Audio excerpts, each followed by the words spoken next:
எபேசியருக்கு எழுதினதான நிருபம் 6வது அதிகாரம் 10வது வசனம். எபேசியர் 6வது அதிகாரம் 10வது வசனம்.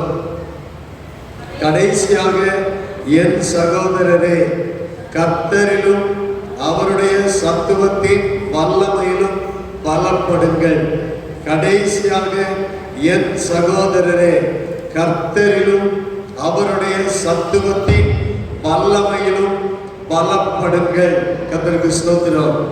அப்போஸ்தலனாகிய பவுல் எபேசிய சபைக்கு அவருடைய வசனங்களை முதல் 6 அதிகாரங்களிலே ஸ்தோத்திரம் எழுதி வைத்து இறுதியாக தம்முடைய பிள்ளைகளுக்கு நினைப்பூட்ட விரும்புகிற, இறுதியாக சபை எப்படி பலப்பட வேண்டும், அவர்களுக்கு இருக்கிற ஆபத்து என்ன, அவர்களுக்கு இருக்கிற போராட்டம் என்ன, எனவே தேவனுடைய வல்லமை எப்படிப்பட்ட வல்லமை, அந்த வல்லமையை சபை அந்த வல்லமையால் பலப்படுத்தப்பட வேண்டும் என்று தொடர்ந்தேச்சியாக இந்த வசனத்தை சொல்லி எழுதுகிறார். கொலோசியருக்கு எழுதினான நிருபம் 1வது அதிகாரம் ஸ்தோத்திரம் 11வது வசனத்தில் இப்படி சொல்லுகிறார்: சந்தோஷத்தோட கூடிய எல்லா பொறுமையும் நீடிய சாந்தமும் உண்டாவதற்கு மகிமையான அவருடைய வல்லமையின்படி எல்லா வல்லமையாலும் பலப்படுத்தப்படவும் உங்களுக்காக வேண்டுதல் செய்கிறோம். மகிமையான அவருடைய எல்லா வல்லமையாலும் பலப்படுத்தப்படவும் உங்களுக்காக வேண்டுதல் செய்கிறோம். மகிமையான அவருடைய வல்லமையின்படி எல்லா வல்லமையாலும் பலப்படுத்தப்படவும் உங்களுக்காக வேண்டுதல் செய்கிறோம். அப்போ வல்லமை என்பது, தேவனுக்கு அநேக வல்லமைகள் உண்டு. தேவனுடைய வல்லமை என்பது ஒரே ஒரு காரியம் மாத்திரம் அல்ல. தேவனுடைய வல்லமை என்பது எல்லா வல்லமை. ஆண்டவர் அவரை குறித்து சொல்லும் போது, ஆதியாகம புஸ்தகத்தில் அவர் தன்னை குறித்து சொல்லும் போது அவர் எப்படி சொல்லுகிறார்னா, நான் சர்வ வல்லமையுள்ள தேவனாகிய கர்த்தர். கைகளை உயர்த்தி அல்லேலூயா சொல்வோம். ஆண்டவர் சர்வ வல்லமை உள்ளவர், எல்லா வல்லமையும் உள்ளவர். எனவே எல்லா வல்லமையாலும் சபை பலப்படுத்தப்பட வேண்டும். அதற்காக பலப்படுங்கள் என்று சொல்லுகிறார். பலப்பட வேண்டும் என்று ஜெபிக்கிறேன் என்று அப்போஸ்தலனாகிய பவுல் சொல்லுகிறார். தேவனுடைய எல்லா வல்லமை ஸ்தோத்திரம் உண்டாவதாக. அந்த வல்லமைகளில் சிலவற்றை கடந்த வாரங்களில் நாம் பார்த்திருக்கிறோம். இன்றைக்கு அந்த தேவனுடைய எல்லா வல்லமையில் சில வல்லமைகளை நான் உங்களோடு கூட இன்றைக்கு பகிர்ந்து கொள்ள போகிறேன். ஸ்தோத்திரம். எபேசியர் 6வது அதிகாரம், எபேசியர் 6வது அதிகாரம் 17வது வசனம். எபேசியர் 6:17. இரட்சண்யம் என்னும் தலை சீராவையும் தேவ வசனமாகிய ஆவியின் பட்டயத்தையும் எடுத்துக் கொள்ளுங்கள். இரட்சண்யம் என்னும் தலை சீராவையும் தேவ வசனமாகிய ஆவியின் பட்டயத்தையும் எடுத்துக் கொள்ளுங்கள். இரட்சண்யம் என்னும் தலை சீரா. கர்த்தருக்கு ஸ்தோத்திரம் உண்டாவதாக. இதை குறித்து 1 தெசலோனிக்கேயருக்கு எழுதினதான நிருபம் 5வது அதிகாரத்தில் 8வது வசனம் இப்படி சொல்லுகிறது. 1 தெசலோனிக்கேயர் 5வது அதிகாரம் 8வது வசனம். பகலுக்குரியவர்களாகிய நாமோ தெளிந்தவர்களாயிருந்து விசுவாசம், அன்பு என்னும் மார்க்கவசத்தையும் இரட்சிப்பின் நம்பிக்கை என்னும் தலை சீராவையும் தரித்துக் கொண்டிருக்க கடவோம். இரட்சண்யம் என்று சொல்லுகிறார். இங்கே இரட்சிப்பின் நம்பிக்கை என்கிற தலை சீராவை சொல்லுகிறார். இரட்சண்யம் என்கிற தலை சீரா, இரட்சிப்பின் நம்பிக்கை என்கிற தலை சீராவை சபை, தேவனுடைய பிள்ளைகள் எப்போது தரித்திருக்க வேண்டும். இரட்சிப்பு என்பது ஒரு நாள் ஆண்டவர் நமக்கு தந்தார். கர்த்தருக்கு ஸ்தோத்திரம். அந்த இரட்சிப்பு என்பது ஒவ்வொரு நாளும் அந்த இரட்சண்யம் என்கிற தலை சீரா நம்முடைய தலையில், அந்த தலை கவசம், கர்த்தருக்கு ஸ்தோத்திரம் உண்டாவதாக, தலை கவசம் ஆண்டவர் நமக்கு கொடுத்திருக்கிற கிறிஸ்தவ வாழ்க்கையின் கவசம், ஸ்தோத்திரம் உண்டாவதாக. ஒவ்வொரு நாளும் இரட்சிப்பின் தலை சீரா, இரட்சிப்பின் நம்பிக்கை என்கிற சீராவை தரித்தவர்களாக இருக்கும் போதுதான் வல்லமை நிறைந்தவர்களாக நாம காணப்பட முடியும். கைகளை உயர்த்தி ஆமென் சொல்லுவாங்க. அல்லேலூயா. ஆரம்பமே இரட்சண்யம் என்கிற தலை சீரா, இதுல வல்லமை இருக்கிறது. இந்த இரட்சண்யம் என்கிற இந்த தலை சீரா வல்லமை நிறைந்தது. ஏனென்றால் ஒரு மனிதனுடைய தலை முக்கியம். கர்த்தருக்கு ஸ்தோத்திரம். ஒரு மனிதனுடைய தலை முதலாவது பாதுகாக்கப்பட்டால்தான் அவன் வாழ்க்கை பாதுகாக்கப்பட முடியும். அப்போ முதல்ல ஆண்டவர் ஒரு மனிதனுக்கு அவருடைய வல்லமையை தலையில கொடுக்க விரும்புகிறார். கைகளை உயர்த்தி அல்லேலூயா சொல்லுவாங்க. தலையில இருக்கக்கூடிய ஒரு வல்லமை ஒவ்வொரு மனிதர்களுடைய வாழ்க்கையிலும் இரட்சிப்பின் நம்பிக்கை என்கிற தலை சீராவை நாம் தரித்தவர்களாய் இருக்க கடவுள். நேற்றைக்கு நான் ரட்சிக்கப்பட்டேன். ஒரு 10 வருடங்களுக்கு முன்பு எனக்கு ரட்சிப்பு ஏற்பட்டு கிடைத்தது. ஆனால் அந்த ரட்சிப்பு இன்றைக்கும் நான் ரட்சிப்பு உள்ளவனாக வாழ வேண்டும். கைகளை உயர்த்தி அல்லேலூயா சொல்லுவாங்க. அல்லேலூயா. அதைத்தான் பவுல் வலியுறுத்துகிறார். ஒரு நாள் நான் ஒரு காலத்தில் ரட்சிக்கப்பட்டேன். இன்றைக்கு நான் ரட்சிப்பின் அனுபவம் உள்ளவனாக இருக்கிறேனா? ரட்சிப்பின் தலை சீராவை நான் அணிந்தவனாக இன்றைக்கும் இருக்கிறேனா? அந்த ரட்சிப்பின் நம்பிக்கை எனக்குள் இருக்கிறதா? கர்த்தருக்கு ஸ்தோத்திரம் உண்டாவதாக. இதை குறித்து எபேசியர் 2வது அதிகாரத்துல ஆண்டவர் ரட்சிப்பை குறித்து, ரட்சிப்பின் அந்த நம்பிக்கையை குறித்து 2வது அதிகாரத்துல மிகவும் தெளிவாக இன்னும் ஆழமாக அவர் விவரித்து காண்பிக்கிறார் இந்த சபைக்கு.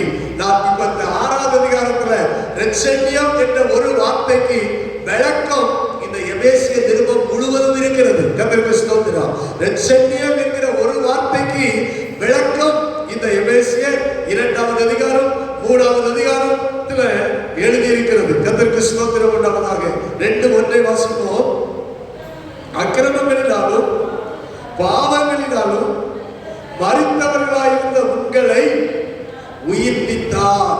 ஆண்டவர் இன்னைக்கு நம்மை உயிர்ப்பித்திருக்கிறார். ஒரு நாள் அக்கிரமங்கள்ல பாவங்கள்ல மரித்தவர்களாயிருந்தோம். மரித்த நம்மை இன்னைக்கு உயிரோட வச்சிருக்கிறாரு. உயிரோட எழுப்பி இருக்கிறார். செத்து போன ஆத்மா, செத்து போன ஆவி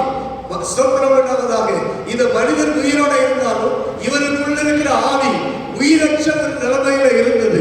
ஆண்டவர் இயேசு கிறிஸ்து இரட்சண்யம் என்கிற அந்த இரட்சிப்பை நமக்கு தந்ததுனால நம்மை உயிர்ப்பித்திருக்கிறார். கரங்களை உயர்த்தி அல்லேலூயா சொல்லுவாங்க. அல்லேலூயா. உயிர்ப்பித்திருக்கிறார். நாம் உயிர்ப்பிக்கப்பட்ட தேவனுடைய பிள்ளைகள், செத்தவர்கள் அல்ல. நாம் தலை செத்து போன தலை அல்ல. தலை செத்து போனா எல்லாம் செத்து போச்சு. நாம் செத்து போனவர்கள் அல்ல. மரித்தவர்களாக இருந்த நம்மை உயிர்ப்பிக்கப்பட்டிருக்கிறோம். உயிர்ப்பித்த நிலைமையில் ஆண்டவர் நம்மை வைத்திருக்கிறார். கோபா ஸ்டேஜில் அல்ல, உயிரோட நல்ல தெளிந்த நிலைமையில, நல்ல உயிரோட தெளிவான நிலைமையில கர்த்தர் நம்மை வைத்திருக்கிறார். கைகளை உயர்த்தி எல்லாரும் அல்லேலூயா சொல்லுவாங்க. அல்லேலூயா. கர்த்தருக்கு ஸ்தோத்திரம். தொடர்ந்து எல்லா வசனத்தையும் நீங்கள் வாசித்து பாருங்கள். நான் இப்பொழுது 5வது வசனத்தை வாசிக்கிறேன். அக்கிரமங்களில் மரித்தவர்களாக இருந்த நம்மை கிறிஸ்துவுடனே கூட உயிர்ப்பித்தார். கிருபையினாலே ரட்சிக்கப்பட்டீர்கள். இது ஒரு கடந்த கால அனுபவம். கர்த்தருக்கு ஸ்தோத்திரம். அக்கிரமங்களினாலே மரித்தவர்களாக இருந்த நம்மை கிறிஸ்துவுடனே கூட உயிர்ப்பித்தார். அல்லேலூயா. கிறிஸ்துவுடனே கூட உயிர்ப்பித்தார். நாம ரட்சிக்கப்பட்டது ஒரு 5 வருஷம் இருக்கலாம், 1 வருஷம் இருக்கலாம், 10 வருஷம் இருக்கலாம், 20 வருஷம் இருக்கலாம். ஆனா நம்ம ரட்சிப்பு எப்போ இருக்குன்னு ஆண்டவர் பைபிள்ல எழுதியிருக்கிறார்னா, கிறிஸ்து இந்த உலகத்துக்கு வந்து அவர் பாவங்களுக்காக ரத்தம் சிந்தி மரித்து எப்பொழுது அவர் உயிரோட எழுந்தாரோ கிறிஸ்துவுடனே கூட அவர் நம்மை உயிர்ப்பித்து விட்டார். கைகளை உயர்த்தி எல்லாரும் அல்லேலூயா சொல்லுவோம். நம்முடைய ரட்சிப்பு கிறிஸ்துவுடனே கூட இணைந்தது.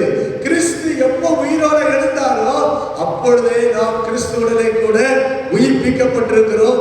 கிருபையினாலே ரட்சிக்கப்பட்டீர்கள். அல்லேலூயா. கிருபையினாலே விசுவாசத்தை கொண்டு ரட்சிக்கப்பட்டீர்கள். இது உங்களால் உண்டானது அல்ல, இது தேவனுடைய ஈவு.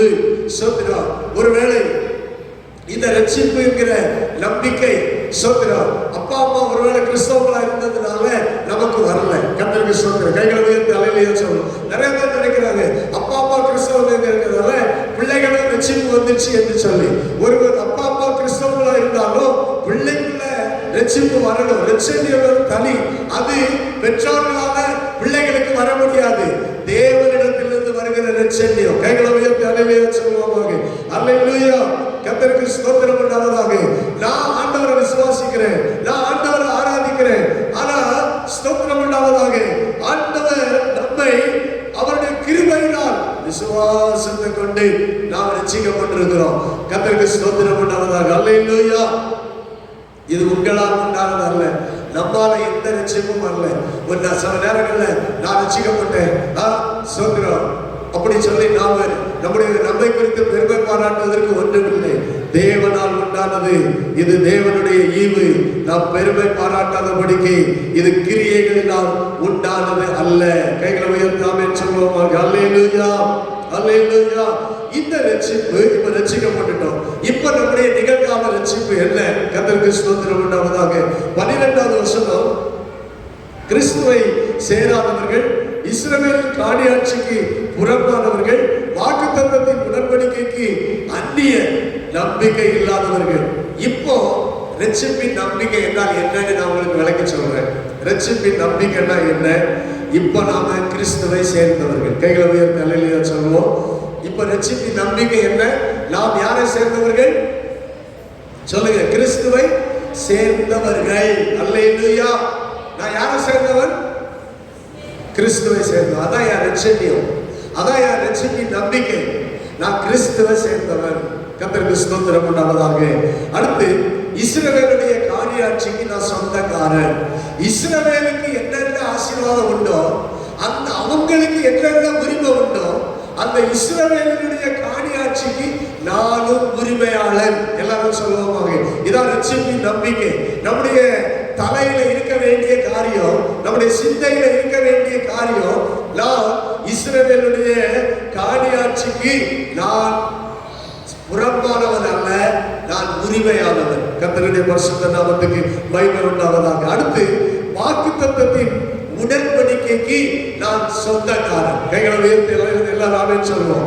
வாக்குத்தத்தத்தின் உடன்படிக்கைக்கு நான் சொந்தக்காரன்.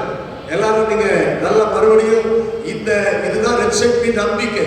நம்ம எல்லாரும் வாக்குத்தத்தத்தின் அந்த உடன்படிக்கைக்கு நாம எல்லாரும் உரியவர்கள். ஸ்தோத்திரம். அந்த பைபிள்ல ஆண்டவர் எந்தெந்த வாக்குத்தத்தத்தை கொடுத்து உடன்படிக்கை பண்ணாரோ அத்தனை வாக்குத்தத்தங்களும் யாருக்கு உரியது? உங்களுக்கோ எனக்கோ உரியது. கைகளை உயர்த்தி அல்லேலூயா சொல்லுவோமாக. அல்லேலூயா, கர்த்தருக்கு ஸ்தோத்திரம். நான் இன்றைக்கு 19வது வசனம், எபேசியர் 2:19. ஆகையால் நீங்கள் இனி அந்நியர் அல்ல. தேவனுடைய பிள்ளைகளே, உங்க ரட்சிப்பின் நம்பிக்கை என்ன? நீங்கள் அந்நியர் அல்ல. நம்ம எல்லாரும் சொல்லுவோம், நான் அந்நியன் அல்ல. கைகளை உயர்த்தி எல்லாரும் ஆமென் சொல்லுவோம். அல்லேலூயா. நான் பரதேசி அல்ல, நான் புறம்போக்கு அல்ல, நான் அந்நியன் அல்ல. கைகளை உயர்த்தி எல்லாரும் ஆமென் சொல்லுவோம். அல்லேலூயா. மறுபடியும் இதுதான் ரட்சிப்பின் நம்பிக்கை உங்களுக்குள்ள இருக்கணும். ஸ்தோத்திரம். நான் அந்நியன் அல்ல, நான் ஸ்தோத்திரம் பரதேசி அல்ல. எனக்கு பரிசுத்தவான்களோட ஒரே நகரத்தை சேர்ந்தவன். ஸ்தோத்திரம். தேவனுடைய நான் வீட்டை சேர்ந்தவன். நான் தேவனுடைய வீடு. கைகளை உயர்த்தி எல்லாரும் அல்லேலூயா சொல்லுவாங்க. அல்லேலூயா. ஸ்தோத்திரம். நான் ஒரு பரிசுத்த ஆலயம், நான் ஆவியினாலே வாசஸ்தலமாக கூட்டி கட்டப்பட்டு வருகிறவன். மூடு எபேசியர் 3வது அதிகாரம் 3வது வசனம். அதேனவெனில் புறஜாதிகள் சுவிசேஷத்தினாலே உடல் சுதந்திரருமாய் ஒரே சரீரத்துக்குள்ளானவர்களுமாய் கிறிஸ்துவுக்குள் அவர் பண்ணின வாக்குத்தத்தத்துக்கு உடன் பங்காளிகளுமாய் இருக்கிறார்கள் என்கிற இந்த ரகசியத்தை அவர் எனக்கு வெளிப்படுத்தி அறிவித்தார். இதான் ரட்சிப்பின் நம்பிக்கை. ஸ்தோத்திரம் உண்டாவதாக. நாம் எல்லாரும் உடன் சுதந்திரர்கள். அல்லேலூயா. ஆண்டவருக்கு உடன் சுதந்திரர்கள். ஆண்டவர் நமக்கு ஒரு மூத்த சகோதரன் போல, நாம் எல்லாரும் அவருக்கு சகோதர சகோதரிகள். நாம் அவருக்கு உடன் பங்காளிகள். கைகளை தட்டி ஆண்டவரை மகிமைப்படுத்துவோம். நீங்கள் நானும் யாரு? ஆண்டவருக்கு உடன் பங்காளிகள் என்று வேதம் சொல்லுகிறது. இந்த ரட்சிப்பின் நம்பிக்கை என்கிற தலை சீராவும் இதுதான் நமக்கு வல்லமையை கொண்டு வருகிறது. நீங்களும் நானும் அவருக்கு உடன் பங்காளி. அல்லேலூயா, அல்லேலூயா. யாரோ எவரோ அப்படி அப்படின்னு நாம ஏதோ ஒரு சாதாரணமானவர்கள் அப்படி நாம நெகட்டிவ் தாட்ஸ் எல்லாம் நம்ம மைண்ட விட்டு போகணும். அதுக்குதான் இது முதல்ல ஸ்தோத்திரம் உண்டாவதாக. நம்முடைய தலை சீரா ஸ்தோத்திரம் உண்டாவதாக. ஆண்டவர் நமக்கு கொடுத்திருக்கிற ரட்சிப்பு எப்படிப்பட்டது, அந்த ரட்சிப்பின் உரிமைகள் என்ன, அந்த ரட்சிப்பின் வாழ்க்கையினுடைய பாக்கிய மேன்மை என்ன என்பதை நாம் நன்றாக நம்முடைய சிந்தையில வைத்திருக்கணும். கரங்களை உயர்த்தி அல்லேலூயா சொல்லுவோம். அல்லேலூயா. இதுதான் ரட்சண்யம் என்கிற தலை சீரா. இதுல வல்லமை இருக்கிறது. இந்த வல்லமை கர்த்தருக்கு ஸ்தோத்திரம் உண்டாவதாக. கிறிஸ்துவோடு கூடிய அந்த வல்லமை ஸ்தோத்திரம் உண்டாவதாக. இயேசு கிறிஸ்துவின் ரட்சிப்பின் வல்லமையை ஆண்டவர் நமக்கு தந்திருக்கிறார். இந்த ரட்சிப்பின் வல்லமை கர்த்தருக்கு ஸ்தோத்திரம். இரண்டாவது வல்லமை, முதல்ல நம்ம ஒவ்வொரு நாளும் நான் ரட்சிக்கப்பட்டவர், நான் ஆண்டவரோடு இருக்கிறவர், அவருக்கு சுதந்திரவாளி, அவருக்கு உடன் பங்காளி, வாக்குத்தத்தங்கள் எனக்குரியவைகள், எல்லாவற்றையும் அனுபவிப்பதற்கு எனக்கு உரிமை உண்டு, எல்லாவற்றுக்குள்ளும் நான் இருக்கிறேன், நான் அந்நியன் அல்ல, நான் பரதேசி அல்ல, என் தேவன் எனக்கு வச்சிருக்கிற எல்லாவற்றுக்கும் நான் சொந்தக்காரன் என்கிற அந்த ரட்சிப்பின் நம்பிக்கையை உடையவர்களாக இருந்தால் சாத்தான் நம்மிடத்துல தோற்று போவான். கைகளை உயர்த்தி எல்லாரும் அல்லேலூயா சொல்லுவாங்க. அல்லேலூயா. அநேக நேரங்களில் இந்த நம்பிக்கை நாம் எப்படிப்பட்டவர்கள் என்பது நமக்கு அந்த இது இல்லாததுனாலதான், அந்த பவர் நமக்குள்ள செயல்படாததுனாலதான் சத்துரு நம்ம தோற்கடிக்க பார்க்கிறோம். தேவனுடைய சபை இந்த ரட்சிப்பின் நம்பிக்கையை உடையவர்களா எப்போது இந்த ஹெல்மெட் நம்ம தலையில இருக்கணும். அல்லேலூயா, அல்லேலூயா. இந்த தலைச்சீரா எப்போது நமக்கு இருக்கணும். டெய்லி இந்த தலைச்சீராவை நம்ம தரித்தவர்களா இருக்கணும். கர்த்தருக்கு ஸ்தோத்திரம் உண்டாவதாக. அல்லேலூயா, ஸ்தோத்திரம். இரண்டாவது எபேசியர் 6வது அதிகாரம் 14வது வசனம். எபேசியர் 6வது அதிகாரம் 14வது வசனம். சத்தியம் என்னும் கச்சையை உங்கள் அறையில் கட்டினவர்களாயும் நீதி என்னும் மார்க்கவசத்தை தரித்தவர்களாயும். இரண்டாவது வல்லமை நீதி. நீதி என்னும் மார்க்கவசம். தலைக்கு இப்போ சீரா போட்டாச்சு, தலை பாதுகாப்பு கவசம் போட்டாச்சு.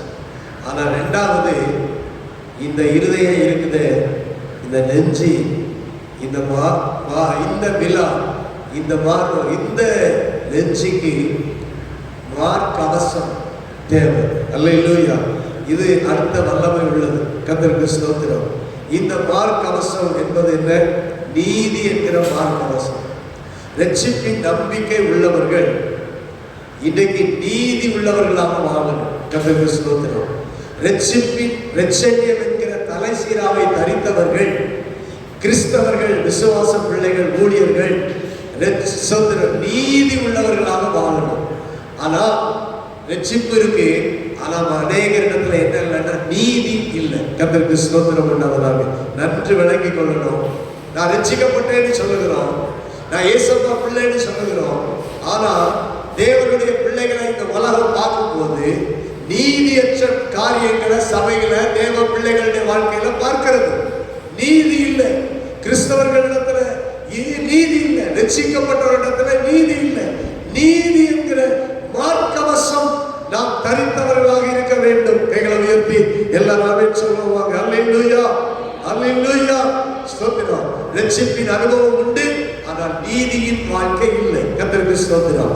ரட்சிப்பின் அனுபவமும் இருக்கணும், நீதியின் வாழ்க்கையும் இருக்கணும். ஆண்டவர் இயேசு கிறிஸ்து நீதியின் வல்லமை உள்ளவர். கைகளை உயர்த்தி எல்லாரும் சொல்லுவாங்க. அல்லேலூயா. அநேக வசனங்கள் நான் உங்களுக்கு காண்பிக்க முடியும். கர்த்தருக்கு ஸ்தோத்திரம். நீதி உள்ள வல்லமை. ஸ்தோத்திரம். ஏசாயா தீர்க்கதரிசன புத்தகம் 11வது அதிகாரம் 5வது வசனம். ஏசாயா 59வது அதிகாரம் 17வது வசனம். கர்த்தருக்கு ஸ்தோத்திரம் உண்டாவதாக. நீங்க ஸ்தோத்திரம் இவைகளை வாசித்து பாருங்கள். கர்த்தருக்கு ஸ்தோத்திரம் உண்டாவதாக. இன்னொரு ஸ்தோத்திரம் உண்டாவதாக. சங்கீதங்களின் புத்தகம் 45வது சங்கீதம். ஸ்தோத்திரம் உண்டாவதாக. 45வது சங்கீதம் ராஜாவை குறித்த ஒரு சங்கீதம். 45வது சங்கீதத்துல 4வது வசனத்தை வாசியுங்கள். சத்தியத்தின் நிமித்தமும் நீதியுடன் கூடிய சாபத்தின் நிமித்தமும் உமது மகத்துவத்திலே ஜெயமாக ஏறி வாரும். கர்த்தருக்கு ஸ்தோத்திரம். 6வது வசனம், தேவனே உமது சிங்காசனம் என்றென்றைக்கும் உள்ளது, உமது ராஜ்யத்தின் செங்கோல் நீதியுள்ள செங்கோலாய் இருக்கிறது. 7வது வசனம், நீ நீதியை விரும்பி அக்கிரமத்தை வெறுக்கிறேன். ஒரு ராஜா எப்படி அவருடைய வல்லமையை எப்படி மதிப்பாங்கன்னா, நீதி நிறைந்தவராக இருந்தாதான் ராஜாவுக்குரிய அந்த வல்லமை இருக்கும். கர்த்தருக்கு ஸ்தோத்திரம். ராஜாவுக்கு நீதி இருக்கணும். நீதி நிறைந்த ராஜா, நீதியாய் அவர் ஜெயமாக ஏறி வருகிறவர். கைகளை உயர்த்தி ஆமென் சொல்லுவோம். அல்லேலூயா. நீதி தான் வல்லமை உடையது. நீதி இல்லைன்னா அவர் பெரிய ராஜாவா இருந்துட்டு அவரிடத்துல நீதி இல்லைன்னா யாருமே என்ன செய்ய மாட்டாங்க, மதிக்க, அவன் வல்லமையை மதிக்க மாட்டாங்க. அப்ப நீதி ராஜாவுக்கு தேவை. நீதி நிறைந்தவரா இருக்கணும். அப்போ தேவ பிள்ளைகள் நீதியின் மார்க்கவசத்தை தரித்தவர்களாக வாழ வேண்டும். கர்த்தருடைய நாமம் மகிமைப்படுவதாக. என்ன நீதியின் மார்க்கவசம்? கர்த்தருக்கு ஸ்தோத்திரம். அப்போஸ்தலர் நடவடிக்கை எபேசிய நிருபத்துல பவுல் எதை குறித்து இங்கே எழுதுகிறார்? கர்த்தருக்கு ஸ்தோத்திரம் உண்டாவதாக. எபேசியர் 4வது அதிகாரம் 24வது வசனம். எபேசியர் 4:24, மெய்யான நீதியிலும் பரிசுத்தத்திலும் தேவனுடைய சாயலாக சிருஷ்டிக்கப்பட்ட புதிய மனுஷனை தரித்து கொள்ளுங்கள். மெய்யான நீதியிலும் பரிசுத்தத்திலும் தேவனுடைய சாயலாக சிருஷ்டிக்கப்பட்ட புதிய மனுஷனை நீங்கள் தரித்து கொள்ளுங்கள். என்ன புதிய இந்த மெய்யான நீதி பரிசுத்தம்? தொடர்ந்து வசனங்களை வாசிக்க விரும்புகிறேன். 25வது வசனத்துல பவுல் அங்க நீதி என்று சொல்லிவிட்டார். அந்த நீதினா என்ன அப்படின்னு இந்த எபேசிய நிருபத்துல நிறைய விஷயங்களை சொல்லுகிறார். அதுல ஒண்ணு, அன்றியும் நாம் ஒருவருக்கொருவர் அவயவங்களா இருக்கிறபடியா பொய்யை கலைந்து அவனவன் பிறனுடனே மெய்யை பேசுகிறவர். பொய்ய முதலாவது தேவ பிள்ளைகள் நீக்கணும். இந்த நீதி என்கிற மார்க்கவசம் பொய் பேசாது. கைகளை உயர்த்தி எல்லாரும் ஆமென் சொல்லுவோம். அல்லேலூயா. வாயிலிருந்து வர்றதெல்லாம் பொய் வரக்கூடாது. ஒரு ரட்சிப்பின் அனுபவம் உள்ளவனுக்குள்ள, ஒரு ரட்சிப்பின் தலைசீராவை உடையவனுக்குள்ள சோதரம், அது ஊழியக்காரராக இருந்தாலும் சரி, விசுவாசிகளா இருந்தாலும் சரி, அது யாரா இருந்தாலும் சரி, தேவ பிள்ளைகளுடைய வாயிலிருந்து பொய் வரக்கூடாது. மெய்ய பேசணும். அதுதான் நீதி, மெய்யான நீதி. கர்த்தருக்கு ஸ்தோத்திரம் உண்டாவதாக. அங்கதான் வல்லமை இருக்கும். கைகளை உயர்த்தி ஆமென் சொல்லுவோம். அல்லேலூயா. ஆமென். பொய் பேச பழகக்கூடாது. பொய்களை நாம சொல்லி சொல்லி சொல்லி வாயில வரதெல்லாம் பொய்யா வந்துடும். கர்த்தருக்கு ஸ்தோத்திரம். ஒரு தேவனுடைய பிள்ளை நீதியின் மார்க்கவசத்தை உடையவராக இருக்க வேண்டும். பொய்யை மாற்ற வேண்டும். எதற்கெடுத்தாலும் வாயில வரதெல்லாம் பொய்யா வரக்கூடாது. உண்மையை பேசணும். கைகளை உயர்த்தி எல்லாரும் அல்லேலூயா சொல்லுவாங்க. அல்லேலூயா. அடுத்து நான் பசங்க அதிகமா விளக்கமா பேசுறேன். அதனால எனக்கு ரொம்ப டைம் ஆயிடுச்சு. நான் இப்ப இந்த செகண்ட் சீரிஸ்ல ரொம்ப ஷார்ட்டா தான் உங்களுக்கு விளக்குகிறேன். சொல்ற 2வது 26வது வசனம், நீங்கள் கோபப்பட்டாலும் பாவம் செய்யாதிருங்கள். சூரியன் அஸ்தமிக்கிறதுக்கு முன்னாக உங்கள் எரிச்சல் தனியே கிடவது. நீதினா இருக்கணும். நீதினா என்ன? சொல்றோம், கோபம் இல்லாத வாழ்க்கை, சொல்றோம், எரிச்சல் இல்லாத வாழ்க்கை. எரிச்சல் வரலாம், ஆனா வந்தா அந்த எரிச்சல் இரவுக்கு முன்பாடி தணியணும். அநேக தேவ பிள்ளைகளுடைய வாழ்க்கையில, கிறிஸ்தவர்களுடைய வாழ்க்கையில சோதரம் ரட்சிப்பு இருக்கு, ஆனா எரிச்சல் இருக்கு. கர்த்தருக்கு சோதரம். யாரை பார்த்தாலும் எரிச்சல், சோதரம் உண்டா. அவங்களை பார்த்தா பிடிக்காதவங்களை பார்த்தா எரிச்சல். அப்படி ஒவ்வொரு மனிதர்களை பார்த்தா எரிச்சல். விசுவாசியை பார்த்தா எரிச்சல், சோதரம். இப்படிப்பட்ட எரிச்சல் காலையில இருந்து ஆரம்பிச்சு அடுத்த நாளும் தொடருது.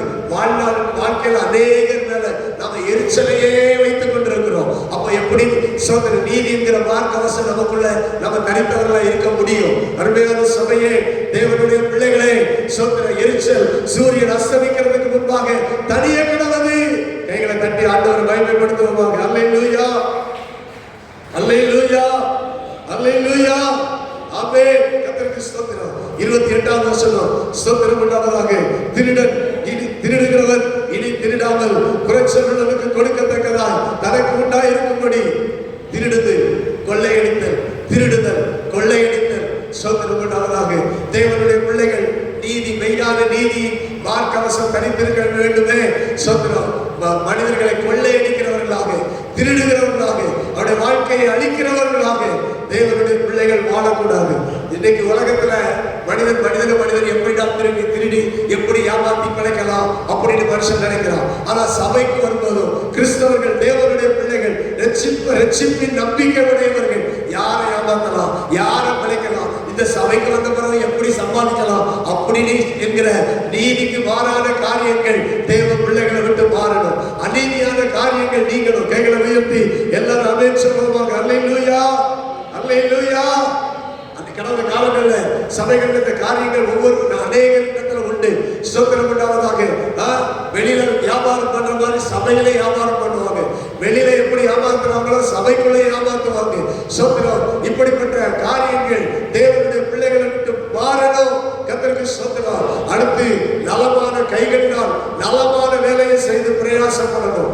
நல்ல வேலையை பார்க்கணும். கெட்ட வேலைகளெல்லாம் ஒழிக்கணும். கைகளை உயர்த்தி அல்லேலூயா சொல்லுவாங்க. அல்லேலூயா. பாடுபடணும். பாடுபடாம சம்பாதிக்கணும்னு நினைக்க கூடாது. ஒரு தேவனுடைய பிள்ளை கிறிஸ்தவனா மாறிட்டா, ரட்சிப்பின் நம்பிக்கை உடையவனா மாறிட்டா, இரண்டாவது சோத்திர நீதி என்கிற மார்க்கவசம் சோத்திரம் உண்டாவதாக. நான் வாய்ப்பேச்சிலேயே சம்பாதிக்கணும்னு நினைக்க கூடாது. சோத்திரம் பாடுபடணும். கைகளினால சோத்திரம் உண்டாவதாக நலமான வேலை செய்து பிரயாசப்படணும். கைகளை உயர்த்தி ஆமென் சொல்லுங்க. ரொம்ப விளக்கலாம் பசஸ் மாதிரி வராது. ஆனால் இப்போ நான் சொல்றேன், ஆண்டவருடைய பிள்ளைகள் இன்னைக்கு நல்ல வேலைகளை செய்யணும்னு ஆண்டவர் எதிர்பார்க்கிறார். நீதியான காரியங்களை செய்யணும்னு ஆண்டவர் எதிர்பார்க்கிறார். அல்லேலூயா, அல்லேலூயா. 29ஆம் வசனம். நீதினா என்ன? மெய்யான நீதினா என்ன? கெட்ட வார்த்தை ஒன்று உங்கள் வாயிலிருந்து என்ன செய்ய வேண்டாம், புறப்பட வேண்டாம். வாயில கெட்ட வார்த்தைகள் ரட்சிப்பின் நம்பிக்கை உடையவர்களுக்குள்ள, ரட்சண்யம் என்கிற தலை சீராவை அணிந்தவர்களுக்குள்ள கெட்ட வார்த்தைகள் வரக்கூடாது. நல்ல வார்த்தைகள் வரக்கூடிய ஆண்டவர் எதிர்பார்க்கிறார். அல்லேலூயா. தேவ பிள்ளைகளே, நல்ல வார்த்தைகளை நாம் பேசுவோமாக. சோத்திரம். 31ஆம் வசனம். சகல விதமான கசப்பும் கோபமும் மூர்க்கமும் கூக்குரலும் தூஷணமும் மற்ற எந்த துர்க்குணமும் உங்களை விட்டு நீங்க கடவுது. இது எல்லாமே நீதியற்ற காரியங்கள். கர்த்தருக்கு ஸ்தோத்திரம். 5:3 எபேசியர் 5:3 பரிசுத்தவான்களுக்கு ஏற்றபடி வேசித்தனமும் மற்ற எந்த அசுத்தமும் பொருளாசையும் ஆகிய இவைகளின் பேர் முதலாய் உங்களுக்குள்ளே சொல்லப்படவும் கூடாது. நீதி என்பது காரியம் என்ன? இவன் பொருளாசக்காரன், இவன் அப்படிங்கிற மனாசக்காரன், பொருளாசக்காரன் என்று சோத்திரம், இவன் அசுத்தன் என்கிற பெயர் சொல்லப்படக்கூடாது. எங்களை உயர்த்தி எல்லாரும் அல்லேலூயா சொல்லுவாங்க. அல்லேலூயா. நீதியின் வாழ்க்கை, நீதி என்கிற மார்க்கவசம். கர்த்தருக்கு ஸ்தோத்திரம். எபேசியர் 5ஆம் அதிகாரம் 9ஆவது வசனம். ஆவியின் கனி சகல நற்குணத்திலும் நீதியிலும் உண்மையிலும் விளங்கும். நீதி, உண்மை. கர்த்தருக்கு ஸ்தோத்திரம் உண்டாவதாக. வீண் வார்த்தைகளினால் மோசம் போகக்கூடாது. கனியற்ற அந்தகார கிரியைகளுக்கு உடன்படக்கூடாது. வேசித்தனமான காரியங்களுக்கு நம்ம விலக்கணும். ஸ்தோத்திரம் உண்டாவதாக. இந்த உலகத்தில் துன்மார்க்கத்துக்கு ஏதுவான மதுபானத்துக்கு விலக்கணும், வேசித்தனத்துக்கு விலக்கணும், அந்தகார கிரியைகளுக்கு விலக்கணும். ஸ்தோத்திரம் உண்டாவதாக. விபச்சாரக்காரனாவது, அசுத்தனாவது, விக்கிரக ஆராதனைக்காரனாகிய பொருளாசைக்காரனாவது தேவராஜ்யத்தை சுதந்தரிப்பதில்லை. அதனால நீதியின் மார்க்கவசத்தை தரித்தவர்களாய் அது நில்லுங்கள். நீதியின் மார்க்கவசம் வல்லமையை நமக்கு கொண்டு வரும். கைகளை உயர்த்தி அல்லேலூயா சொல்லுவோம். அல்லேலூயா. அது வல்லமை நிறைந்தது. ரட்சிப்பின் நம்பிக்கை வல்லமை நிறைந்தது. அதான் எல்லா வல்லமை. நீதி என்று மார்க்கவசம் அது ஒரு வல்லமை, தேவனுடைய வல்லமை. நான் மறுபடியும் சொல்லுகிறேன், ரட்சிப்பின் நம்பிக்கை என்பது தேவன் நமக்கு தந்த வல்லமை. சோத்திரம். நீதி என்கிற மார்க்கவசம் தேவன் நமக்கு தந்த வல்லமை. கர்த்தருக்கு ஸ்தோத்திரம் உண்டாவதாக. அல்லேலூயா. கிறிஸ்தவர்கள் தேவ பிள்ளைகளுக்கு ஆண்டவர் தந்திருக்கிற வல்லமைகள்ல ஒன்று நீதி என்கிற மார்க்கவசம். இதை நாம தரிக்காவிட்டால் நம்முடைய இருதயத்தில் அன்பு உள்ள வாய். தலை முக்கியம், இருதயமும் முக்கியம். இந்த நீதி என்கிற வாழ்க்கை இல்லாட்டால் சோதரம் அநேகருடைய ஆவிக்குரிய வாழ்க்கை வீழ்ந்து போகிறதுக்கு காரணம் என்னன்னா, ரட்சிக்கப்பட்டு வாழ்றாங்க, ஆனா நீதி இல்லாத சபையில எத்தனை வருஷம் வந்தாலும் நீதி இல்லாத ஒரு நிலைமையில வாழ முற்படும் போது சோதரம் உண்டாவதாக வல்லமை இழந்து போகிறார்கள். வல்லமை நிறைந்த வாழ்க்கை, நீதி நிறைந்த வாழ்க்கை. கைகளை உயர்த்தி எல்லாரும் அல்லேலூயா சொல்லுவாங்க. அல்லேலூயா, அல்லேலூயா. சாத்தான் பயப்படணுமா? சாத்தான் ஓடணுமா? சாத்தானுக்கு ஏத்துக்கணுமா? நீதியின் வாழ்க்கை தேவை. நீதி என்கிற மார்க்கவசம் தேவை. அதனாலதான் தேவன் நீதியா இருக்கிறதுனாலதான் சாத்தான் அவருக்கு முன்னாடி நிற்க முடியாது. கர்த்தருக்கு ஸ்தோத்திரம். என் தேவன் நீதிக்கு உள்ளவர். அப்படிப்பட்ட வல்லமை தேவனுடைய சபைக்கு, அந்த வல்லமை நீதியாக இருக்க கர்த்தர் உதவி செய்வாராக. அல்லேலூயா, அல்லேலூயா. மூன்றாவதாக ஸ்தோத்திரம், சத்தியம் என்னும் கச்சை. சத்தியம் என்னும் கச்சை. கர்த்தருக்கு ஸ்தோத்திரம். சத்தியம் என்கிற கச்சை. இந்த சத்தியம் என்கிற கச்சை என்றால் என்ன? கர்த்தருக்கு ஸ்தோத்திரம் உண்டாவதாக.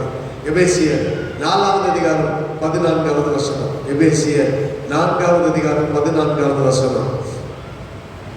அன்புடன் சத்தியத்தை கைக்கொண்டு தலையாகிய கிறிஸ்துவுக்குள் எல்லாவற்றிலேயும் நாம் வளருகிறவர்களாய் இருக்கும்படியாக அப்படி செய்தார். அன்புடன் சத்தியத்தை கைக்கொள்ளுங்கள். சத்தியம் என்ன? சத்தியம் என்பது ஸ்தோத்திரம் தேவனுடைய பலமான உபதேசம். ஸ்தோத்திரம் உண்டாவதாக. இந்த 4வது அதிகாரத்துல சத்தியம் என்கிறதுக்கு விளக்கம் 4வது அதிகாரத்துல பவுல் எழுதி வச்சிருக்கிறார். கைகளை உயர்த்தி எல்லாரும் அல்லேலூயா சொல்லுவாங்க. அல்லேலூயா. சத்தியத்தின் விளக்கத்தை நீங்க அறிந்து கொள்ள வேண்டாம். எபேசியர் 4வது அதிகாரம் 1வது வசனத்துல இருந்து ஸ்தோத்திரம் 16வது வசனம் வரைக்கும் சத்தியத்தின் வல்லமையை நாம் பார்க்கிறோம். கர்த்தருக்கு ஸ்தோத்திரம் உண்டாவதாக. அல்லேலூயா, அல்லேலூயா. நம்ம எல்லாருக்கும் ஒரே விசுவாசம் உண்டு, ஒரே ஞானஸ்நானம் உண்டு, ஒரே தேவன் உண்டு. ஸ்தோத்திரம் உண்டாவதாக. நம்ம எல்லாருக்கும் தேவன் ஏற்படுத்தின சபை உண்டு. அந்த சபையில் பரிசுத்தவான்கள் சீர்பொருந்தும் பொருட்டு ஆண்டவர் அப்போஸ்தலரை, சிலரை தீர்க்கதரிசிகளாக, சிலரை சுவிசேஷகராக, சிலரை மேய்ப்பராகவும் போதகராகவும் ஏற்படுத்தி இருக்கிறார். கைகளை உயர்த்தி அல்லேலூயா சொல்லுவோம். இந்த சபையின் சத்தியம் ஸ்தோத்திரம் உண்டாவதாக. நாம் சூதும் வஞ்சிக்கிறதுக்கு ஏதுமான தந்திரமுள்ள போதகத்தை கேட்காமல் நல்ல போதகத்தை, ஆண்டவருடைய வார்த்தையை, ஸ்தோத்திர தேவன் ஏற்படுத்தின சபையில் தேவனுடைய ஏற்படுத்தினவர்கள் மூலம் ஆண்டவருடைய சத்தியத்தை அன்புடன் கை கொள்ளுகிறவர்களாக கர்த்தர் நம்மை மாற்றுவாராக. அல்லேலூயா, அல்லேலூயா. சத்தியம் என்பது இந்த எபேசியர்ல நிறைய சத்தியம் இருக்கு. அந்த சத்தியம் ஒரு 2 காரியத்தை மாத்திரம் நான் இப்போ உங்களுக்கு சொல்றேன். சத்தியத்துல சத்தியம்னா என்ன? ட்ரூத், அதான் ரியாலிட்டி, அது உண்மையான காரியம் என்ன? வேத சத்தியம். ஸ்தோத்திரம் உண்டாவதாக. என்னன்னா எபேசியர் 1 ஸ்தோத்திரம் உண்டாவது 2 வருஷ அவசரம் கர்த்தருக்கு சித்தமான இதை தனியா நம்ம ஆண்டவர் சொல்லும்போது சொல்லுவோம். 2:1 எபேசியர் 1:3. எபேசியர் 1:3. நம்முடைய கர்த்தராகிய இயேசு கிறிஸ்துவின் பிதாவாகிய தேவனுக்கு ஸ்தோத்திரம். அவர் கிறிஸ்துவுக்குள் உன்னதங்களிலே ஆவிக்குரிய சகல ஆசீர்வாதங்களினாலும் நம்மை ஆசீர்வதித்து இருக்கிறார். இது ஒரு சத்தியம். ஆண்டவர் பிதாவாகிய தேவன் கிறிஸ்துவுக்குள்ள ஆவிக்குரிய சகல ஆசீர்வாதத்தினாலும் நம்ம என்ன பண்ணியிருக்கிறாரா? ஆசீர்வதித்து இருக்கிறாரா? எனக்கு ஜபம் வராது, எனக்கு வேத வாசிப்பு வராது, எனக்கு அந்நியோன்யம் வராது, ஆவிக்குரிய ஆசீர்வாதத்தினால கர்த்தர் நம்ம ஆசீர்வதித்து இருக்கிறார். கைகளை உயர்த்தி அல்லேலூயா சொல்லுவோம். ஆவிக்குரிய ஆசீர்வாதம் என்னென்னலாம் நம்ம சொல்லலாமோ அத்தனை ஆவிக்குரிய ஆசீர்வாதங்களும் கர்த்தருக்கு ஸ்தோத்திரம் உண்டாவதாக. வேதத்தில் எழுதியிருக்கிற அத்தனை ஆவிக்குரிய ஆசீர்வாதங்களும் ஸ்தோத்திரம் அவைகளினால் கிறிஸ்துவுக்குள்ள நம்ம என்ன பண்ணியிருக்கிறார்? ஆசீர்வதித்து இருக்கிறார். கர்த்தருக்கு ஸ்தோத்திரம். ஒரு குழந்தைக்கு பேச சொல்லிக் கொடுக்கணுமா? சொல்லிக் கொடுக்க வேண்டிய அவசியமே இல்லை. கைகளை உயர்த்தி ஆமென் சொல்லுவோம். அல்லேலூயா. அது என்ன பண்ணும்? அது தானா என்ன பண்ணும்? அவங்க தாய்மொழியை பேச ஆரம்பிக்கும். கர்த்தருக்கு ஸ்தோத்திரம் உண்டாவதாக. அதை போல அது தானா செய்ய வேண்டிய காரியங்களை தானா செய்யும். ஆவிக்குரிய அது உலக பிரகாரமான ஆசீர்வாதங்கள். ஆவிக்குரிய சகல ஆசீர்வாதத்தினாலும் கர்த்தர் நம்ம ஆசீர்வதித்து இருக்கிறார் கிறிஸ்துவுக்குள்ள. அல்லேலூயா. இது சத்தியம். அப்போ நாம் நம்முடைய வளர்ச்சிக்கு ஏற்றபடி நாம் ஆவிக்குரிய காரியங்கள்ல வளர்ந்துகிட்டே இருக்கணும். கைகளை உயர்த்தி எல்லாரும் ஆமென் சொல்லுவாங்க. அல்லேலூயா. எனக்கு இந்த ஆவிக்குரிய ஆசீர்வாதம் இல்லை, இந்த ஆசீர்வாதம் இல்லை, இந்த ஆவிக்குரிய ஆசீர்வாதம் எனக்கு இல்லை. எல்லாவற்றையும் கர்த்தர் கிறிஸ்துவுக்குள்ள அவர் நம்மை ஆசீர்வதித்து இருக்கிறார். அல்லேலூயா, அல்லேலூயா. ஆமென். கர்த்தருக்கு ஸ்தோத்திரம். வரங்களை வைத்திருக்கிறார், ஸ்தோத்திரம். கனிகளை வைத்திருக்கிறார். ஆமென். அன்பு, சந்தோஷம், சமாதானம், நீடிய பொறுமை, தயவு, நற்குணம், விசுவாசம், சாந்தம், இச்சையடக்கம், இந்த ஆவிக்குரிய கனிகள் ஆவியின் மரங்கள் வரங்களினால் ஆவிக்குரிய சகல ஆசீர்வாதத்தினால் அவர் நம்மை ஆசீர்வதித்திருக்கிறார். ஆமென் சொல்லுங்க. உண்மையா இல்லையா? இது உண்மையா இல்லையா? உண்மை, இது சத்தியம். இதான் ஸ்தோத்திரம், ட்ரூத். தேவ பிள்ளைகளை கர்த்தர் ஆசீர்வதிச்சிட்டாரு ஆவிக்குரிய எல்லாவற்றினாலும். நாம அந்த ஆவிக்குரிய காரியங்களை செயல்படுத்தணும். அல்லேலூயா, கர்த்தருக்கு மகிமை உண்டாவதாக. ஆமென். கர்த்தர் நம்ம ஆசீர்வதித்திருக்கிறார். இன்னொரு வசனத்தையும் நான் சத்தியம், அந்த ட்ரூத்னா என்ன, எபேசிய நிருபம் ஃபுல்லா ட்ரூத், அந்த சத்தியம்னா என்னங்கிறத நீங்க எபேசிய நிருபத்தை திரும்ப வாசிங்க. ஆண்டவர் உங்களுக்கு உதவி செய்வார். ஸ்தோத்திரம். 2வது அதிகாரம் ஸ்தோத்திரம் 7வது வசனம். இது ஒரு ட்ரூத். 2:7 கிறிஸ்து இயேசுவுக்குள் நம்மை அவரோடு கூட எழுப்பி உன்னதங்களிலே அவரோடு கூட உட்காரவும் செய்தார். இந்த ட்ரூத் என்ன சொல்றது? இந்த வசனம், இந்த சத்தியம் என்ன சொல்றது? கிறிஸ்து இயேசுவுக்குள்ள நம்மை அவரோடு கூட எழுப்பி, இயேசுவோடு கூட எழுப்பி உன்னதங்கள்ல அவரோட கூட உட்காரவும் செய்தார். நாம இப்ப எங்க உட்கார்ந்து இருக்கிறோம்? அவரோடு கூட உன்னதங்கள்ல உட்கார்ந்து இருக்கிறோம். கைகளை உயர்த்தி அல்லேலூயா சொல்லுவோம். நீங்க எங்க உட்கார்ந்து இருக்கிறீங்க? இந்த இடத்துல உட்கார்ந்து இருந்தாலும் கிறிஸ்துவோடு கூட உன்னதங்கள்ல உட்கார்ந்து இருக்கிறீங்க. மேன்மை என்ன? இது ட்ரூத். சபை இருக்க வேண்டிய இடம் கிறிஸ்துவோடு கூட. கைகளை உயர்த்தி எல்லாரும் அல்லேலூயா சொல்லுவாங்க. அல்லேலூயா. நீங்க கிறிஸ்துவோடு கூட உட்கார்ந்து இருக்கிறீங்க. ஆமென். நீங்க யாரோட உட்கார்ந்து இருக்கிறீங்க? எங்க உட்கார்ந்து இருக்கிறீங்க? உன்னதங்கள்ல. ஆமென். ஸ்தோத்திரம். ஆண்டவர் சபைக்கு வைத்திருக்கிறார் மேன்மை. இந்த சத்தியம் கர்த்தருக்கு ஸ்தோத்திரம் உண்டாகும். இது கச்சையாக இருக்கணும். சத்தியம் என்கிற கச்சை ஆண்டவருடைய ஸ்தோத்திரம் உண்டாவதாக. இப்படி இந்த நான் எபேசியர் 1வது அதிகாரத்துல ஆண்டவரை குறித்த ட்ரூத் என்ன? ஸ்தோத்திரம் உண்டாவதாக. 20வது வசனம், 21வது வசனம், 22, 23 வசனங்கள்ல ஆண்டவரை குறித்த சத்தியம் என்ன? ஆண்டவர் இந்த உலகத்துல எந்த வல்லமை இருந்தாலும் சரி, எந்த துறைத்துல இருந்தாலும் சரி, எந்த அதிகாரம் இருந்தாலும் சரி, சோதனை எல்லாம் இயேசுவின் பாதங்களுக்கு கீழே தான் இருக்கு. இது ஒரு ட்ரூத், இது உண்மை. கைகளை உயர்த்தி எல்லாரும் ஆமென் சொல்லுவோம். அல்லேலூயா. இது உண்மை. ஆண்டவருடைய பாதங்களுக்கு எல்லாமே என்ன இருக்கு? கீழே தான் இருக்கு. நாம அந்த ட்ரூத்தை அறியாம ஏதோ எல்லாம் மேல, இப்ப எல்லாம் இயேசுவின் பாதங்களுக்கு கீழே. அசுத்தாவை பார்த்தோம்னா ஏதோ பெருசா நினைக்கிறோம். அந்த பிசாசு இந்த பிசாசு நம்ம ஏதோ பெருசா நினைக்கிறோம். இயேசுவின் பாதத்துக்கு எல்லாம் கீழ்ப்படுத்தப்பட்டிருக்கு. இந்த ட்ரூத் நம்ம வாழ்க்கையில சத்தியத்தை ஸ்தோத்திரம் கைப்பற்றணும். அல்லேலூயா. ஆண்டவர் நம்ம நிரப்புகிறவர். அடுத்து அவர் நமக்கு தலையா இருக்கிறவர். கைகளை உயர்த்தி எல்லாரும் அல்லேலூயா சொல்லுவோம். இந்த ட்ரூத் நமக்கு யார் தலை? இயேசு கிறிஸ்து. நம்ம ஆதரிக்கிறவர் யார்? இயேசு கிறிஸ்து. நம்ம தலை என்ன பண்ணும்? தலை என்ன பண்ணும்? இந்த சரீரத்தை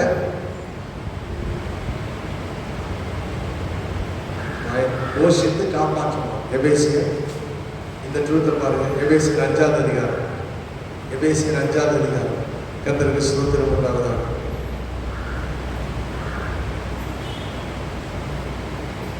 29வது வசனம். எபேசியர் 5:29. தன் சொந்த மாம்சத்தை பகைத்தவன் ஒருவரும் இல்லையே, கர்த்தர் சபையை போஷித்து காப்பாற்றுகிறது போல ஒவ்வொருவரும் தன் மாம்சத்தை போஷித்து காப்பாற்றுகிறார். தலை கர்த்தர். அவர் என்ன பண்றாரு? சபையை போஷித்து காப்பாற்றுகிறவர். தலை போஷித்து காப்பாற்றும். கைகளை உயர்த்தி எல்லாரும் ஆமென் சொல்லுவாங்க. அல்லேலூயா. ஆண்டவர் உங்களை என்னையும் அவர் போஷித்து காப்பாற்றுவார். தலையாய் இருக்கிற இயேசு கிறிஸ்து. கர்த்தருக்கு ஸ்தோத்திரம் உண்டாவதாக. அல்லேலூயா. அல்லேலூயா. ஸ்தோத்திரம். கொலோசியர்ல எழுதும்போது தலை என்ன பண்ணணும் அப்படிங்கிறத அங்கே எழுதியிருக்கிறார். கர்த்தருக்கு ஸ்தோத்திரம் உண்டாவதாக. ஸ்தோத்திரம். கொலோசியர் 2:18. கொலோசியர் 2:18. ஸ்தோத்திரம் உண்டாவதாக. கணுக்களாலும் கட்டுகளாலும் உதவி பெற்று இணைக்கப்பட்டு தேவ வளர்ச்சியால் வளர்ந்திருக்கிற சரீரம் முழுவதையும் ஆதரிக்கிற தலை. சரீரம் முழுவதையும் ஆதரிக்கிற தலை. அதை பற்றி கொள்ளாமங்கிறத எடுத்துக்கொள்ளாம தலைன்னா என்ன பண்ணும்? தலை சரீரம் முழுவதையும் என்ன செய்யுது? ஆதரிக்குது. அப்ப ஆண்டவர் அவர் தான் என்ன ஆதரிக்கிறவர். கைகளை உயர்த்தி ஆமென் சொல்லுவோம். அல்லேலூயா. இயேசு கிறிஸ்து தலையா இருக்கிறார் என்றால் நம்ம சத்தியம் என்ன சொல்லுது? அவர் என்னை ஆதரிக்கிறவர். அல்லேலூயா. அவர் என்னை நிரப்புகிறவர். அவர் என்னை நடத்துகிறவர். அவர் என்னை போஷிக்கிறவர், அவர் என்னை காப்பாற்றுகிறவர். ஸ்தோத்திரம். அவர் என்னை ஆளுகை செய்கிறவர். அல்லேலூயா. கர்த்தருக்கு ஸ்தோத்திரம். இந்த ட்ரூத், சத்தியத்துல வல்லமை இருக்கு. நான் சங்கீதம் 45 நான் வாசித்தேன், ஞாபகம் இருக்கா? ஸ்தோத்திரம். சத்தியத்தோட நீதி. கர்த்தருக்கு ஸ்தோத்திரம். இயேசுவின் சத்தியம். ஸ்தோத்திரம் உண்டாவதாக. நீதி எப்படி இருக்கோ அதே போல இயேசுவின் இடத்துல சத்தியம் இருக்கிறது. கைகளை உயர்த்தி எல்லாரும் ஆமென் சொல்லுவோமாக. அல்லேலூயா. சத்தியத்துக்கு தான் அது ஒரு வல்லமை. கர்த்தருக்கு ஸ்தோத்திரம். வெளிப்படுத்தின விசேஷத்துல ஆண்டவர் தன்னை குறித்து சொல்லும் போதெல்லாம் ஸ்தோத்திரம் உண்டாவதாக, தன்னை குறித்து சொல்லும் போது அவர் சத்தியம் உள்ளவர் என்று தன்னை குறித்து சொல்லுகிறார். வெளிப்படுத்தல் 3:14. வெளிப்படுத்தல் 3:14. லவோதிக்கேயா சபையின் தூதனுக்கு நீ எழுத வேண்டியது என்னவெனில், உண்மையும் சத்தியமும் உள்ள சாட்சி. ஆண்டவர் அவருடைய வல்லமையை எதுல விளங்கப்படுகிறார்? சத்தியத்துல. நீதியில விளங்கப்படுகிறார், சத்தியத்துல விளங்கப்படுகிறார். கர்த்தருக்கு ஸ்தோத்திரம் உண்டாவதாக. அல்லேலூயா. கர்த்தருக்கு ஸ்தோத்திரம் உண்டாவதாக. கர்த்தருடைய நாமம் மகிமைப்படுவதாக. கர்த்தருக்கு ஸ்தோத்திரம். இன்னும் இந்த வெளிப்படுத்துற விசேஷத்துல ஆண்டவர் அவரை குறித்து சொல்லும் பொழுது ஸ்தோத்திரம் உண்டாவதாக. வெளிப்படுத்தல் 19வது அதிகாரம் 11வது வசனத்தில் சொல்லுகிறார், பின்பு பரலோகம் திறந்திருக்க கண்டேன், இதோ ஒரு வெள்ளை குதிரை காணப்பட்டது, அதன் மேல் ஏறி இருந்தவர் உண்மையும் சத்தியமும் உள்ளவர் எனப்பட்டவர். கைகளை தட்டி ஆண்டவரை மகிமைப்படுத்துவாங்க. அவர் நீதியாய் நியாயத்தை யுத்தம் பண்ணுகிறார். கர்த்தருக்கு ஸ்தோத்திரம். ஆண்டவரை விட்டு நீதியும் பிரிக்க முடியாது, சத்தியத்தையும் பிரிக்க முடியாது. ஆண்டவருடைய வல்லமை என்று சொன்னால் அவருக்குள்ள இருக்கிற நீதி, அவரில் இருக்கிற சத்தியம். கர்த்தருடைய நாமத்துக்கு மகிமை உண்டாவதாக. சபைக்கு ஆண்டவர் தருகிறது ஸ்தோத்திரம், ரட்சிப்பின் நம்பிக்கை, அடுத்து நீதி என்கிற மார்க்கவசம், மூன்றாவது சத்தியம் என்கிற ஸ்தோத்திரம் கட்சை. கைகளை உயர்த்தி அல்லேலூயா சொல்லுவாங்க. சத்தியம் என்கிற கட்சை. இந்த சத்தியம் தேவ பிள்ளைகளுக்கு வல்லமை கொண்டு வரும். சத்தியம் இல்லாதவன் வல்லமை இழந்து போவான். சத்தியம் உள்ளவன் வல்லமை உடையவனாயிருப்பான். கர்த்தருடைய நாமம் மகிமைப்படுவதாக. அல்லேலூயா. அல்லேலூயா. ஸ்தோத்திரம். இதுதான் இன்னைக்கு ஆண்டவருடைய வார்த்தை. ஸ்தோத்திரம். ஏற்கனவே கடந்த 3 வாரங்களாக இன்னும் மற்ற 4 வல்லமைகளை குறித்து சொல்ல ஆண்டவர் உதவி செய்தார். போன புதன்கிழமை 3 நாளைக்கு முன்னாடி நான் ஒரு 2 வல்லமைகளை குறித்து சொன்னேன். மறுபடியும் அந்த ஞாபகப்படுத்தி நான் முடிக்கிறேன். கர்த்தருக்கு ஸ்தோத்திரம் உண்டாவதாக. ஆண்டவருடைய வல்லமை வாயில இருக்கு. வாய் வசனம். கைகளை உயர்த்தலிலே வார்த்தை, தேவனுடைய வார்த்தை, தேவ வசனமாகிய ஆவியின் பட்டயம். கர்த்தருக்கு ஸ்தோத்திரம் உண்டாவதாக. அவருடைய வாயின் வார்த்தைகள் வல்லமை உள்ள வார்த்தைகள். அல்லேலூயா. அப்ப வசனம் தேவ பிள்ளைகளுடைய வாயில தேவ வசனம் இருந்தா வல்லமை இருக்கும் அப்படின்னு சொல்றேன். அடுத்து விசுவாசம். ஸ்தோத்திரம் உண்டாவதாக. விசுவாசம் வல்லமை உள்ளது. கைகளை உயர்த்தி அல்லேலூயா சொல்லுவாங்க. அல்லேலூயா. வசனம் வல்லமை உள்ளது, விசுவாசம் வல்லமை உள்ளது. இதை குறித்து 2 வாரத்துக்கு முன்னாடி பேசியிருக்கிறேன். நீங்க வந்தவங்க கேட்டிருப்பீங்க. அடுத்து வல்லமை உள்ளது எது என்றால், கர்த்தருக்கு ஸ்தோத்திரம். போன வாரம் புதன்கிழமை பேசுனது ஸ்தோத்திரம் உண்டாவதாக முழங்காலும் பாதமும். கர்த்தருக்கு ஸ்தோத்திரம். ஆண்டவர் முழங்கால் படிட்டு ஜெபம் பண்ணார். ஆண்டவருடைய வல்லமை எதுல இருந்தது? முழங்கால்ல இருந்துச்சு. கைகளை உயர்த்தி அல்லேலூயா சொல்லுவோம். அல்லேலூயா. ஆவியினால ஜெபம், ஆவியினால ஜெபம் பண்ணுவது என்பது வல்லமை உடையது, வல்லமை உடையது. கர்த்தருக்கு ஸ்தோத்திரம் உண்டாவதாக. அல்லேலூயா. ஸ்தோத்திரம். அடுத்து ஆண்டவருடைய பாதம். அவருடைய பாதம் என்ன பண்ணுச்சு? அவர் சொன்னார், நான் எல்லா ஊர்களிலும் சுவிசேஷத்தை அறிவிக்கணும் அப்படின்னு எல்லா ஊர்களுக்கும் புறப்பட்டு போனார்.